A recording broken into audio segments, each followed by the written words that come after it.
there, and welcome to our little review of Shadow of the Elder Gods, a lot of game in a tiny box, or at least that's what it claimed on the Kickstarter page. Now this used to be known as Shadows over Arkham, but they had to change their name because of pretty obvious reasons. You couldn't quite get away with the Fantasy Flight naming convention with this one laboratory, but hey, Shadows of the Elder Gods sounds just as good, right? Well, let's see if we can get into this box and figure out if this game's any good or not.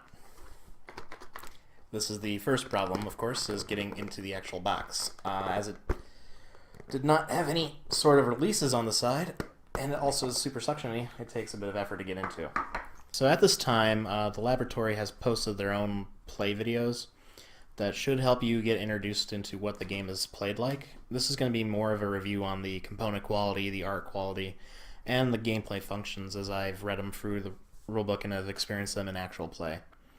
So we will go through and give you a decent idea of what you're getting for your, dollar's value.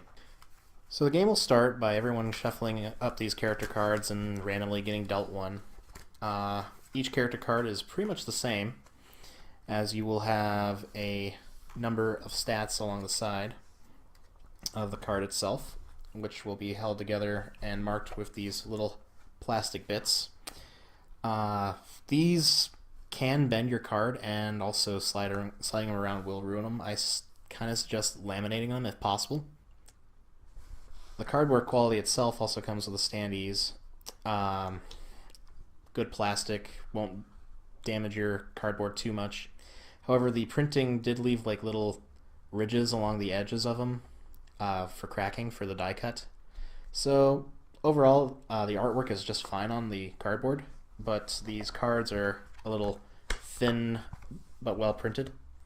So at the beginning of the game, everyone will get one of these shadow ability cards, and these are kind of a unique one-time power that everyone has. In order to use them, you have to be wielding the Grandemisio of the magical items, the thing that helps you destroy the elder evils plaguing the town, which is the Ring of Shadows.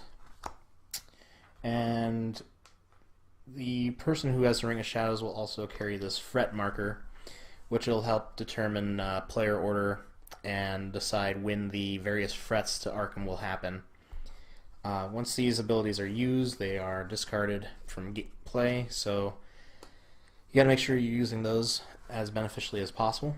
Whereas the ring, whenever it's used, the corruption marker and the threat marker, what goes with it.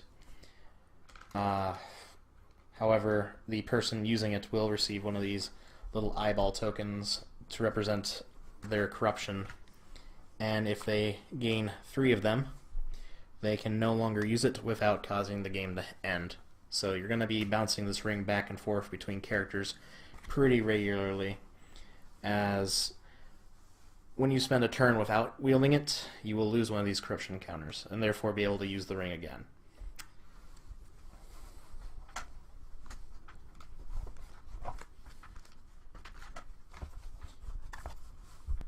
Alright, the game came with a double-sided player board here, in which all the characters will be moving upon, representing the various areas of Arkham that they are inhabiting. There's only 5 of them, as this is kind of more of a micro game. You don't really need to worry about too much where your party is, as much as you would what they are doing there. You will only have 3 actions to move around town for an action, interact with a space for an action, or interact with things on that space for an action. As the game progresses, random events will happen that will cause various levels of minions or evil people to arrive at the scene to foil your plots, and those can only be gotten rid of using the muscle stat over on the left side of the character card, or the right side of the character card from viewers at home.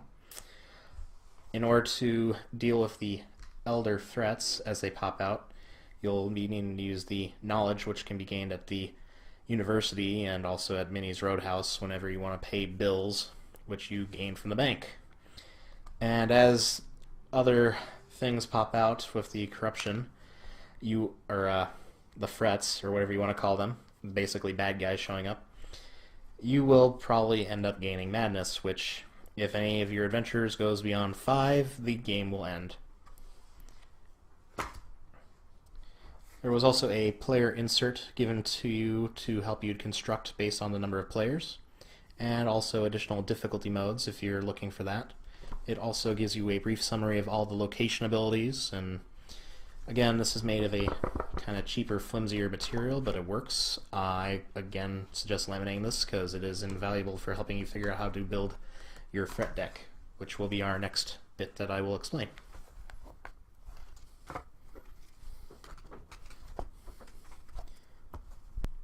So in the beginning of the game, you'll be building your fret deck based on the little diagram here. This consists of one of your 4 Elder God cards. Their corresponding cards, depending if you're going against like Yogg-Sothoth, Cthulhu. It's kind of hard to remember them all because they're all on the back here. Golgotha, or Golgothia. Impronounceable name. Nyarlathotep, and Cthulhu, and the various gods. There's some expandability potential in more challenges like that. But basically, depending on the number of players that you have, you'll assemble a deck of difficulties 1, 2, or 3, which they have a little number in the corner that tells you the difficulty, and usually the easier they are, the more chances you have to deal with them. These represent the little various fret tokens that will accumulate on the card every time the fret marker is gone around in player order. Should you ever have to put one down more than the dots, the game will end. So there's the 3 different conditions there. Again, it's a lot of resource management that you're going to have to deal with. You can see that things like the number 2s and then the number 3s get progressively harder, and you'll have less time to actually accomplish them. On the backs of them are all of the things required to defeat them and the things that'll happen when you look at them. On the front are all the things that'll happen every time the fret marker goes around. So what you're going to do is you're going to basically build your deck backwards, where you're going to have these various cards in different levels of your deck based on the build. You'll deal with the top one and then slide the bottom one up on top for the first round. Then after that, whenever you use the ring, you'll flip it over. Pay the knowledge usually is what it's going to take. Everything in this game takes knowledge for some reason. And then put that on top. And that's how you're going to win the game. Once you get down to that final card and reveal the boss, you defeat him, you win the game. So we're going to talk about the last 2 components here. We have our assets and our random non-com. Assets will come out between every turn, and these are things that you can go around and buy using the dollar bills that you'll collect throughout the game. You'll have to go to a specific location to find them, and usually they give you some sort of benefit, such as being able to move around town without having to pay an action or to get a bunch of knowledge or muscle in a hurry. And of course, there are one-time use benefits that will get discarded as soon as they're used. Now here's the most intriguing part of the game, the Randomicon. This is a collection of cards that are shuffled up and used for the various actions in the game. So, say you're trying to go to the roadhouse or the bank and you're trying to get a random number of bills. You'll flip over one of the cards and it will have a number on it. That's corresponding to the number. That's how many bills you'll get. That's how many times around the table you'll go to pick a random player. It's anything in the game that requires a number will be here. When you go to a location and there's one of the cultists on there, you have a chance to fail the action in such a way that it's going to prevent you from doing what you want to do. And you'll flip for that, and that comes with a success or failure. And when placing things out on the board, you'll flip over a card, and we put random people out there, or something bad happens there, or a person at that location gains madness. And that's how the various things will happen to you based on the fret deck. So as you can see, all the cards in this are, again, the kind of all-right stock, pretty decent printing. I heavily recommend sleeving these for all that it's worth. I had some instance with my plastic bases where I did not quite put them away well enough, and I got a little dink on the cardboard, but it was fairly resilient. So overall, I'm going to give components... I hesitantly want to say I give them a 5. Everything in this game is kind of cheap feeling. I believe that, in particular, the cards and the player boards are just a little too thin. They could have had a little bit more gloss to them or something. Something to make them harder, a bit better cardstock. Rounded corners on the characters would have been nice, but the cards at least have those, and they're, again, pretty decently printed. Everything's bright, vibrant. I want to say that the artwork is pretty good too on those, but a lot of the cards uses mostly text because the cards are always so small. So the artwork is kind of lacking in that. You're gonna get a simple picture with some actions, and it's okay, but it doesn't quite give you that haunting feel that you're expecting out of a game like this. Gameplay wise, you're gonna be going around and collecting one resource, collecting another resource, and trying to flip over the card while passing this ring around. It's all an exercise, really, of how efficiently you can do things with these random elements kind of thrown in. The biggest problem I have with this deck of cards is that you're not shuffling it every time you use it. You're actually putting them deliberately off to the side so you can kind of guess which ones are coming up next. So you can kind of game it a little bit if you're experienced enough. But most of the time when you're going to defeat the random challenges in the game, it's going to be knowledge. You need knowledge to banish cards. And then you're going to gain madness, which then you get rid of madness for knowledge, or using knowledge to get rid of madness. And then you get more knowledge, so you can take on the next thing before it gets 3 threat tokens. It's all going to be fairly the same no matter which Elder God you choose. And there's enough card variety in there where you're going to see about 1 or 2 different mixes of them. But once you play with a certain player count, maybe 5 or 6 times, you're kind of going to notice what you need to do for each card. And it's usually going to be, okay, I got to get rid of this insanity, then I got to get rid of these guys threatening Arkham, and then I've got to pretty much get my intelligence up so I can go take on the card. So now we'll go into final thoughts.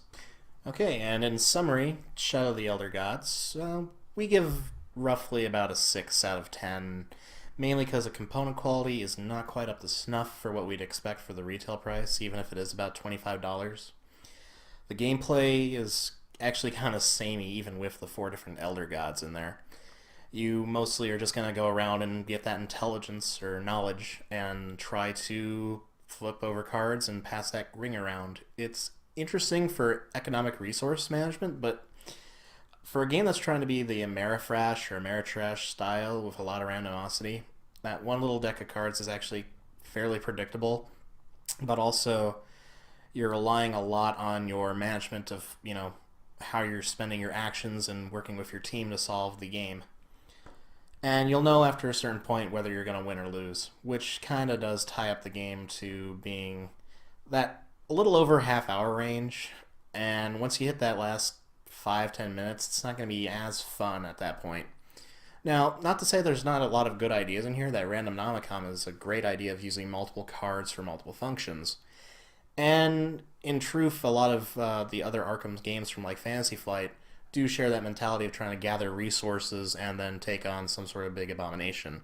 But usually there's a little bit more luck factor in there, as well as the cooperative element is a bit more precise in there. This, it feels like you could play this solo, no problem. There's no sort of like overarching storyline to it other than that these investigators have found this ring and are stopping some unknown force that's going to destroy Arkham. So, art looks pretty good, as I stated before. It's very solid, it's very unique. It fits the theme rather well. It's very kind of dark and pseudo-realistic, which is kind of a trademark for most of your Call of Cthulhu style games. You also have component quality, which I have to hark on a little bit. The cards feel a little cheaper than they should, and are probably going to end up needing to be sleeved. And the plastic bits just kind of will scratch up your game one way or another, so I suggest laminating. Gameplay and mechanics, it's very samey, and your strategies will pretty much always be the same, even though their random cards will kind of change things up now and then, but given the fact that most of the time you're going to be at the bank collecting bills, that's about where you're going to spend a lot of your game to try to deal with buying items and fight using that money to gain other resources, as it's just the quickest and probably most fun way to actually gain resources. Otherwise, you're just going to be sitting around grinding for intelligence or knowledge and trying to stave off insanity. So, in conclusion, again, we give it a reasonable 6. It's something I won't bring out every day, but it's something I will play with friends when we're kind of getting that Arkham kick, as I don't personally own any other Fantasy Flight games or anything like that. And really and truly, this is not a bad little game to pull out with people who are relatively new to the genre as well. I would love to see more cards in other games use this Randomnomicon-like feature. That way you can kind of get that randomness in the game in a bit more different ways. However, I would like to see it, shuffled after every use instead of just simply dealt back in when they've all been used up and reshuffled. So, that is our little review of Shadow of the Elder Gods. Thank you very much, and have a good day.